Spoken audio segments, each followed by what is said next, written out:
Kapag may nagbiro tungkol sa'yo na hindi mo nagustuhan, ganito mo ito haharapin.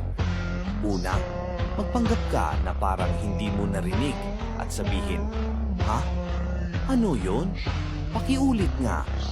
Madalas, hindi na kasing lakas ng dating ang biro kapag inuulit na. Pag inulit nila, umakto ka na parang hindi mo maintindihan.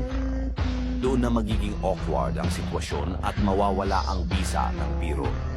Sa puntong yon, mapapaisip na rin ng iba na baka hindi naman pala nakakatawa yung sinabi. Tapos, para tapusin ang tensyon, tumawa ka at sabihin, "Haha, joke lang, gets ko naman. Ang galing mo rin ha." Ito ay isang simpleng mind game na magpapaisip sa kanila na huwag ka basta-basta biruin sa susunod. Ngayon, makinig kang mabuti.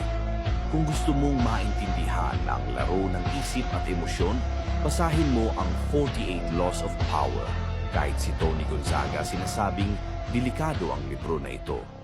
Are considered so dangerous na itong librong ito ay naging ban sa ilang prisons in the US. Totoo nga naman, hindi ito ipagbabawal sa presinto ng US kung hindi ito delikado. Andito yan sa yellow basket.